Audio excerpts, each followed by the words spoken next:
Hello, नमस्कार। स्वागत है आप सभी का नीव इंस्टीट्यूट के इस ऑनलाइन प्लेटफॉर्म पर। कैसे हैं आप सभी? आई होप आप सभी अच्छे होंगे। ये क्लास है साइकोलॉजी की और आज इस साइकोलॉजी की क्लास में हम डिस्कस करेंगे एमसीक्यू क्वेश्चंस को। ये वो एमसीक्यू क्वेश्चंस हैं जो आपके प्रीवियस ईयर के क्वेश्चन पेपर से उठाए गए हैं। तो चलिए आज की जो हमारी क्लास है उसे जो है वो स्टार्ट करते हैं। स्क्रीन पे आपको दिख रहा होगा मिशन HPSSC। इसका क्या मतलब है? इसका मतलब है जितने भी एग्जाम आपके HPSSC के अंडर आते हैं, मेनली नीव इंस्टीट्यूट उन सभी एग्जाम को जो है वो टारगेट करता है। और फिलहाल में जो बैच चलाया जा रहा है वो चलाया जा रहा है HP टेट का। तो उन सभी स्टूडेंट को मैं बता दूं जिन्होंने अभी तक इस बैच को ज्वाइन नहीं किया है, उन्हें क्या करना है, उन्हें सिंपली गूगल प्ले स्टोर पे जाना है। वहाँ पे जाके जो है वो नीव इंस्टीट्यूट की जो एप्लीकेशन है उसे सर्च करना है और सर्च करने के बाद इंस्टॉल करना है। जब आप इस एप्लीकेशन को जो है वो इंस्टॉल कर लोगे उसके बाद मैं यहाँ नंबर लिख रही हूँ 9459802085। इस नंबर पर जो है आपको कॉल करनी होगी। जब आप इस नंबर पे कॉल करोगे तो आपको जो है वो बैच में एनरोल कर लिया जाएगा। नेक्स्ट बात करते हैं कि ये जो बैच स्टार्ट हुआ है इसके क्या क्या बेनिफिट्स हैं। अगर मैं फर्स्ट बात करूं तो यहाँ पे आपको फर्स्ट नंबर पे दिख रहा होगा 1 वीक डेमो फ्री। यहाँ पे 1 वीक का आपको जो डेमो है वो फ्री दिया जा रहा है। डेली क्लासेस होंगी, वीकली टेस्ट और क्यूजेज होंगे और साथ में जो है वो डाउट सेशन भी यहाँ पे रखे जाते हैं। जो मोस्ट इंपॉर्टेंट बात यहाँ पर सामने आती है वो ये आती है कि इस बैच की जो है वो फीस कितनी रखी गई है। तो अगर मैं इस बैच की फीस की बात करूं तो यहाँ फीस रखी गई है 1999 यानी 2000 रुपये में यहाँ पर आपको एक ये फुल कोर्स जो है वो देखने को मिलेगा। इसी के साथ एक और इम्पॉर्टेंट बात है वो ये है कि यहाँ पे 20% डिस्काउंट दिया जा रहा है BPL स्टूडेंट के लिए। जो बच्चे BPL कैटेगरी से बिलोंग करते हैं उनके लिए यहाँ पर जो है वो 20% डिस्काउंट दिया जाएगा। तो ये थी कुछ इन्फॉर्मेशन हमारे बैच से रिलेटेड और साथ में इसके फीस स्ट्रक्चर से रिलेटेड। ये कुछ इन्फॉर्मेशन है मेरे बारे में और यहाँ से जो है आज की क्लास हमारी साइकोलॉजी की जो है वो स्टार्ट होती है। बेसिकली हम यहाँ पे 1920 क्वेश्चन को डिस्कस करेंगे। ये वही क्वेश्चन है जो आपके प्रीवियस ईयर के क्वेश्चन पेपर में आए हुए हैं। इनसे आपको बहुत मदद मिलेगी जब आप एग्जाम में बैठोगे और क्वेश्चन को सॉल्व करोगे। सॉरी। कई बार ऐसा हो जाता है कि बहुत सारे क्वेश्चन जो है यहाँ पे जो हम डिस्कस करते हैं वही आपके एग्जाम में जो है वो रिपीट हो जाते हैं। तो हर MCQ सीरीज को ध्यान से देखना, सुनना और मतलब स्टडी करना जो है वो इम्पोर्टेंट हो जाता है। तो चलिए आज का हमारा फर्स्ट क्वेश्चन है, psychology first lost its soul, then its mind and then its consciousness, it still have behaviour of kind was stated by. ये किसके द्वारा जो है ये डेफिनेशन कही गई थी? यानी कि साइकोलॉजी ने पहले अपनी आत्मा को खोया, फिर अपने माइंड को, फिर अपनी चेतना को, अब उसके पास कुछ सम सॉर्ट ऑफ बिहेवियर यानी कुछ व्यवहार बचा हुआ है। ये जो स्टेटमेंट है ये किसके द्वारा दी गई? फर्स्ट ऑप्शन है आपके पास टिचनर, ऑप्शन बी है बुंड, ऑप्शन सी है वुडवर्थ, ऑप्शन सी है मैकडोगल। तो यहाँ पर जो सही ऑप्शन हो जाएगा क्वेश्चन नंबर 1 का, आप भी मेरे साथ साथ टिक लगाइएगा यानी चूज करिएगा क्वेश्चंस को, ऑप्शन को। तो यहाँ पे फर्स्ट क्वेश्चन का जो ऑप्शन सही होगा वो होगा ऑप्शन नंबर सी यानी कि वुडवर्थ। वुडवर्थ के द्वारा ये जो डेफिनेशन थी वो दी गई थी। उसी तरह से क्वेश्चन नंबर 2 है हमारे पास, पियाजे called the period of infancy age the. जो पियाजे हैं हमारे पास वो पीरियड जो इन्फेंसी जो पीरियड होता है उसको और क्या बोला गया है? ऑप्शन ए है sensory motor stage, option B है pre operational stage, option C है कॉन्क्रीट ऑपरेशनल स्टेज, ऑप्शन 4 है फॉर्मल ऑपरेशनल स्टेज। तो ये चारों की चारों स्टेजेस आपको पता है पियाजे के द्वारा दी गई है और किसको जो है वो इन्फेंसी पीरियड कहा गया है? तो आप सभी जानते हो जो इन्फेंसी पीरियड है, शैशवावस्था का काल है, वो कौन से पीरियड को कहा गया है? यहाँ पे सेंसरी मोटर स्टेज को। यानी क्वेश्चन नंबर 2 का जो सही ऑप्शन होगा वो होगा ऑप्शन नंबर ए यानी कि सेंसरी मोटर स्टेज। उसी तरह से हमारे पास क्वेश्चन नंबर 3 है, fitting new information into existing schemas is known as. यानी कि आपकी जो जो आपके पास नॉलेज है उसमें न्यू इंफॉर्मेशन को फिट करना, ऐड करना जो है आपके पास क्या कहलाता है? ऑप्शन ए है एकोमोडेशन, ऑप्शन बी है इक्विलिब्रेशन, ऑप्शन सी है एसिमिलेशन, ऑप्शन डी है ऑर्गेनाइजेशन।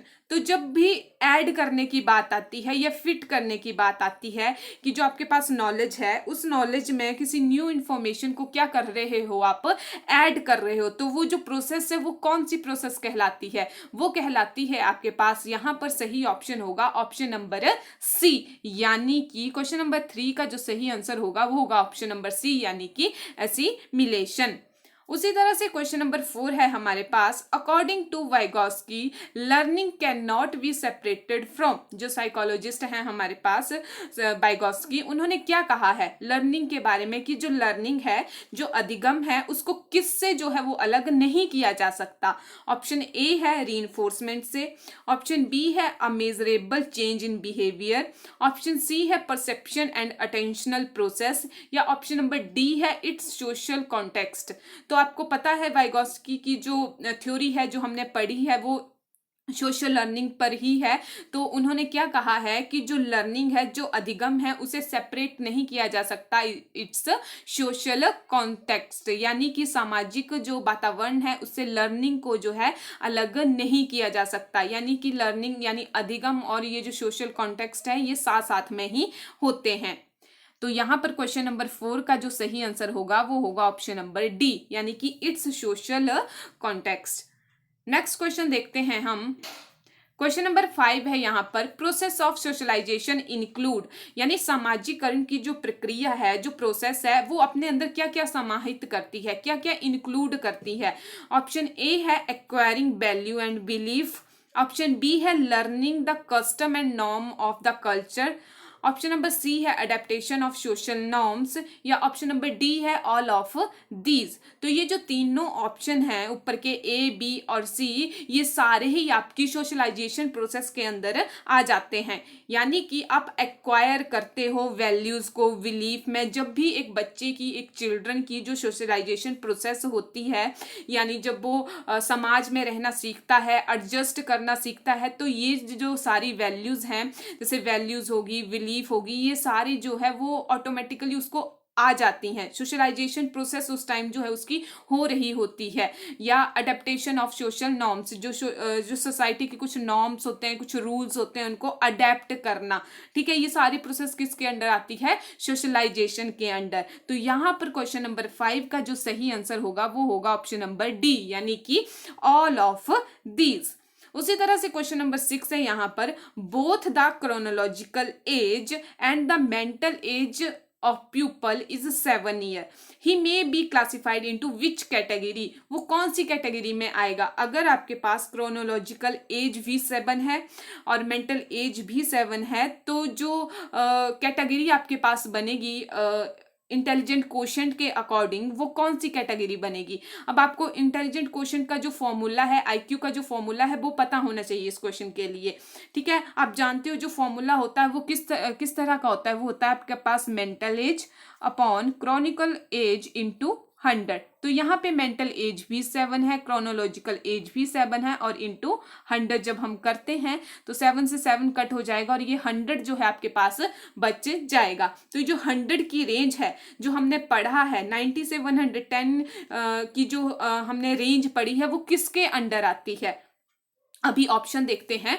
ऑप्शन ए है below normal intelligence, option B है नॉर्मल इंटेलिजेंस, ऑप्शन सी है अबव नॉर्मल इंटेलिजेंस, या ऑप्शन डी है जीनियस। तो जीनियस की कैटेगरी में, या फिर मैं कहूँ गिफ्टेड स्टूडेंट जो होते हैं वो 140 प्लस होते हैं, और ये जो 100 की रेंज हमारे पास आई जो हमने अभी फाइंड आउट की, वो किसके अंडर आएगी? आपकी नॉर्मल इंटेलिजेंस के अंडर। तो यहाँ पर क्वेश्चन नंबर 6 का सही आंसर हो जाएगा option number B, that is normal intelligence. उसी तरह से क्वेश्चन नंबर 7 है TAT, यानी thematic appreciation test is is projective technique used for measuring, किस चीज को मेजर करने के लिए ये टेक्निक है जो वो यूज की जाती है, और ये कैसी टेक्निक है आपके पास, एक प्रोजेक्टिव टेक्निक है, और किस चीज को मेजर करने के लिए ये यूज होती है। ऑप्शन ए है पर्सनैलिटी, ऑप्शन बी है इंटेलिजेंस, ऑप्शन सी है क्रिएटिविटी, ऑप्शन डी है स्ट्रेस। तो सबसे जो मैंने आपको करवाई हुई हैं, जो ये सारे टेस्ट करवाए हुए हैं, तो आपको पता होगा कि ये जो टेस्ट हैं, ये जो प्रोजेक्टिव टेस्ट हैं, ये किसके अंडर आते हैं। जैसे टैट हो गया, कैट हो गया, ठीक है, ये किसके अंडर आते हैं, ये आते हैं आपके पर्सनैलिटी के अंडर। यानी पर्सनैलिटी की जो थ्योरीज पढ़ी हैं, पर्सनैलिटी के जो टेस्ट पढ़े हैं हमने, उसके अंडर हमने टैट पढ़ा है, थीमेटिक एप्रिसिएशन टेस्ट। तो क्वेश्चन नंबर 7 का सही आंसर होगा option number A, that is personality. Question number 8 है हमारे पास। आई थिंक इस क्वेश्चन में थोड़ी गलती है, आई थिंक ये क्वेश्चन थोड़ा गलत टाइप हुआ है, तो इस क्वेश्चन को स्किप करते हैं और नेक्स्ट क्वेश्चन देखते हैं हम। क्वेश्चन नंबर 9 है यहाँ पे, a concept learned a student in a science class is used by her in social science class. This is a type of, यानी एक जो बच्चा है, एक जो चाइल्ड है, उसने एक कॉन्सेप्ट सीखा साइंस की क्लास में, और उस कॉन्सेप्ट को वो यूज कर रहा है अपनी सोशल साइंस की यानी एसएसटी की क्लास में। तो ये किस टाइप की लर्निंग हुई आपके पास। ऑप्शन ए है positive transfer of learning, option B है negative transfer of learning, option C है जीरो ट्रांसफर ऑफ लर्निंग, और ऑप्शन नंबर डी है नन ऑफ दीज। तो हमारे पास जब लर्निंग, एक कॉन्सेप्ट जब बच्चा सीख रहा है, उसका यूज नेक्स्ट क्लास में कर रहा है, तो ये एक पॉजिटिव टाइप की जो है लर्निंग हुई। यानी क्वेश्चन नंबर 9 का ऑप्शन नंबर ए जो है यहाँ पे करेक्ट हो जाएगा, that is positive transfer of learning. Negative transfer of learning क्या होती है, जिसमें नेगेटिव जो है वो असर पड़ता है। जीरो ट्रांसफर ऑफ लर्निंग का क्या मतलब होता है, जो आपने पीछे पढ़ा हुआ है वो आपकी किसी भी तरह से आगे वाले कॉन्सेप्ट में मदद नहीं करता है। उसी तरह से क्वेश्चन नंबर 10 है हमारे पास, which of the following is the characteristics of a gifted learner. Gifted learner या गिफ्टेड स्टूडेंट जो होते हैं उनकी जो है, इनमें से कौन सी एक विशेषता होती है। ऑप्शन ए है he get aggressive and frustrated, option B है he can feel under stimulated and bored if the class activity are not challenging enough, C है he is highly temperamental, D है he engage in ritualistic behaviour like hand flapping, rocking extra. तो यहाँ पर जो सही answer होगा कि जो एक गिफ्टेड चिल्ड्रन की एक विशेषता पूछी हुई है, तो इनमें से कौन सी होती है। क्या वो जल्दी अग्रेसिव और फ्रस्ट्रेटेड हो जाता है, या फिर वो बोर फील करता है, या जब क्लास में जो है उसके अकॉर्डिंग एक्टिविटी ना दी जाए, चैलेंजिंग एक्टिविटी ना हो, तो वो क्लास में बोर फील करेगा, या उसका टेम्परामेंटल हाई रहता है, या फिर वो हैंड फ्लैपिंग करता रहता है। तो इनमें से जो सही आंसर होगा क्वेश्चन नंबर 10 का, वो होगा ऑप्शन नंबर बी। यानी कि अगर चैलेंजिंग एक्टिविटी नहीं होगी, ही can feel under stimulated and board, वो कैसा महसूस करेगा, वो बोर महसूस करेगा अगर उसके अकॉर्डिंग, उसके आईक्यू लेवल के अकॉर्डिंग एक्टिविटी अगर उसको नहीं दी गई तो। नेक्स्ट क्वेश्चन है question number 11, the oldest method in psychology is psychology, या फिर इन साइकोलॉजी क्या, कौन सा मेथड है साइकोलॉजी में जो सबसे पुराना है। ऑप्शन ए है इंट्रोस्पेक्शन, ऑप्शन बी है ऑब्जर्वेशन, ऑप्शन सी है केस स्टडी, ऑप्शन डी है क्लिनिकल मेथड। तो जो सबसे पुराना मेथड है यहाँ पर कौन सा है, वो है इंट्रोस्पेक्शन। यानी कि क्वेश्चन नंबर 11 का ऑप्शन नंबर ए जो है यहाँ पे करेक्ट हो जाएगा, दैट इज इंट्रोस्पेक्शन मेथड। उसी तरह से नेक्स्ट क्वेश्चन है क्वेश्चन नंबर 12 है, the carrier of heredity are, heredity के कैरियर जो होते हैं वो कौन होते हैं। यानी कि ऑप्शन नंबर ए है क्रोमोसोम, ऑप्शन बी है जीन्स, ऑप्शन सी है न्यूक्लियस ऑफ सेल्स, और ऑप्शन डी है एक्स एंड वाई क्रोमोसोम। तो जो कैरियर की बात आती है, यानी जो वाहक होते हैं आनुवांशिकता के, वो कौन से होते हैं, chromosome, genes, nucleus of cell, X and Y chromosome. तो आपको पता है जो वाहक होते हैं, जो कैरियर होते हैं, वो होते हैं क्रोमोसोम। यानी कि यहाँ पे जो सही आंसर होगा वो होगा option number A, that is chromosome. उसी तरह से नेक्स्ट क्वेश्चन है हमारे पास question number 13, the pace of development varies from individual to individual, या फिर individual to another, what it follow dash pattern. यानी कि जो एक पेस है डेवलपमेंट का, विकास का जो एक पेस है, एक गति है, वो हर एक इंडिविजुअल में अलग अलग होती है। ठीक है, जो कई बच्चे होते हैं वो जल्दी बढ़ जाते हैं, या कई बच्चे जो होते हैं, सॉरी बढ़ना तो ग्रोथ के अंडर आएगा, लेकिन जैसे कई बच्चे होते हैं जल्दी बोलना सीख जाते हैं, कई बच्चे लेट बोलते हैं। ठीक है, तो अपनी अपनी गति होती है डेवलपमेंट की। ठीक है, हर इंडिविजुअल में, बट वो एक पैटर्न को फॉलो करते हैं। तो वो कौन सा पैटर्न है? ऑप्शन ए है a toe to head, option B है हैप्पहजार्ड, ऑप्शन सी है अनप्रिडिक्टेबल, ऑप्शन डी है अ सीक्वेंशियल एंड ऑर्डरली। यानी कि वो कौन सा एक पैटर्न है जिसे वो फॉलो करते हैं, डेवलपमेंट फॉलो करता है, वो कौन सा पैटर्न है? वो है अ सीक्वेंशियल एंड ऑर्डरली। यानी क्वेश्चन नंबर 13 का ऑप्शन नंबर डी जो है यहाँ पे करेक्ट हो जाएगा। यानी एक सीक्वेंस में जो होता है और एक ऑर्डरली जो है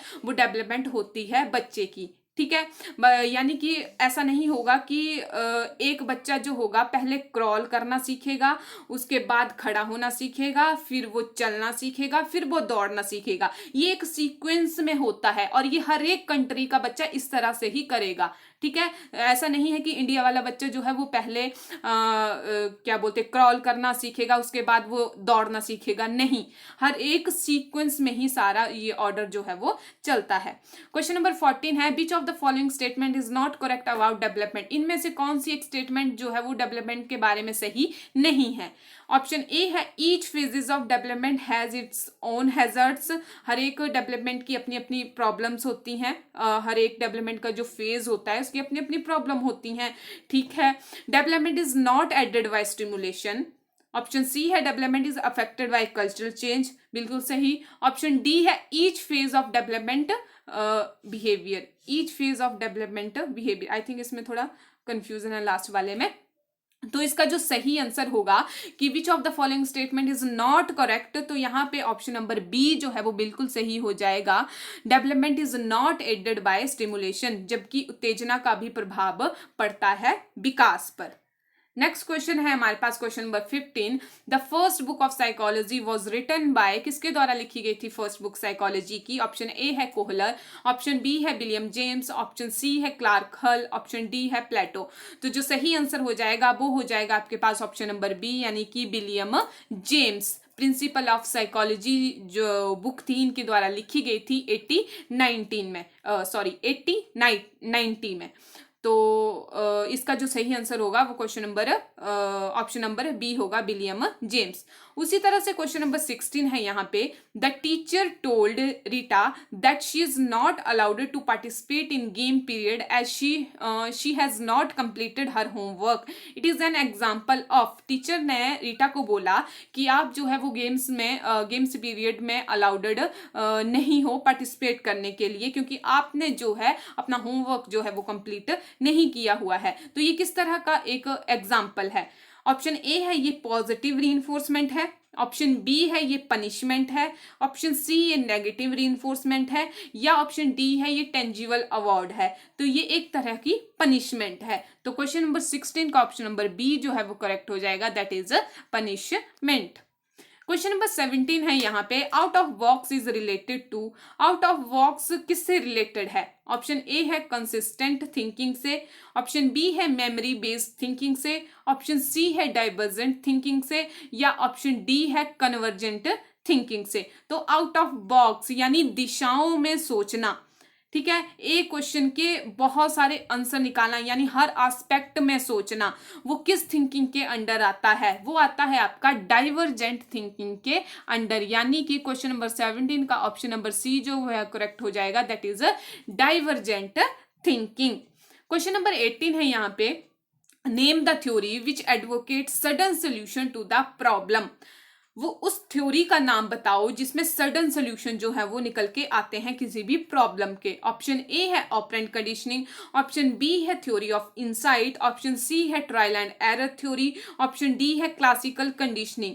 तो आपको पता है जब मैंने कोहलर की थ्योरी के बारे में आपको बताया था तो उसमें मैंने आपको बताया था कि सोल्यूशन किस तरह से आ रहे थे, सडन सोल्यूशन थे वो एकदम से। ठीक है। जो चिंपैंजी था उसके पास जो प्रॉब्लम का सोल्यूशन आया था वो सडन आया था। तो यहाँ पे जो सही आंसर होगा, अब आपको पता लग गया होगा कि थ्योरी कौन सी थी, वो थ्योरी थी थ्योरी ऑफ इनसाइट। तो यहाँ पर क्वेश्चन नंबर 18 का सही ऑप्शन होगा option number B, theory of insight. उसी तरह से नेक्स्ट क्वेश्चन है question number 19, who propounded the theory of trial and error. Trial and error theory किसके द्वारा दी गई है? ऑप्शन ए है पेबलब, ऑप्शन बी है स्किनर, ऑप्शन सी है थॉर्नडाइक, ऑप्शन डी है हल। ये थ्योरी के बारे में सभी जानते हैं। ट्रायल एंड एरर थ्योरी थी, बिल्ली के ऊपर बेस थी, 3 लॉ थे जिनके बारे में थॉर्नडाइक ने बात की थी, और किसके द्वारा ये प्रोपाउंडर की गई थी, यानी किसके द्वारा ये दी गई थी, अभी मैंने नाम बोल ही दिया है। तो यहाँ पर जो सही आंसर होगा वो होगा ऑप्शन नंबर सी, यानी कि थॉर्नडाइक। क्वेश्चन नंबर 20 है आज के लिए लास्ट क्वेश्चन है ये, according to Freud which component of personality work on the pleasure principle. आप सभी जानते हो जो पर्सनैलिटी की थ्योरी है, सिगमंड फ्रॉइड के द्वारा जो थ्योरी दी गई है उसमें 3 चीजों पे बात की गई है, इड, ईगो और सुपर ईगो। उसमें से जो प्लेजर प्रिंसिपल है वो कौन से फैक्टर पे डिपेंड करता है या कौन सा कंपोनेंट है? ऑप्शन ए है इड, ऑप्शन बी है ईगो, ऑप्शन सी है सुपर ईगो, ऑप्शन डी है नन ऑफ दीज। जो ये प्लेजर प्रिंसिपल है वो होता है आपका, वो कंपोनेंट है आपका पर्सनैलिटी का इड। ठीक है, तो यहाँ पे क्वेश्चन नंबर 20 का जो सही आंसर होगा वो होगा option number A, that is id. यानी कि जो इड कंपोनेंट है वो किस पे वर्क करता है? प्लेजर प्रिंसिपल पर जो है वो वर्क करता है। तो ये थे कुछ 1920 क्वेश्चन आज के साइकोलॉजी के। आई होप ये सेशन जो है वो आपको अच्छा लगा होगा, और इसी के साथ मिलते हैं अपनी नेक्स्ट वीडियो में। तब तक के लिए thank you, have a nice day.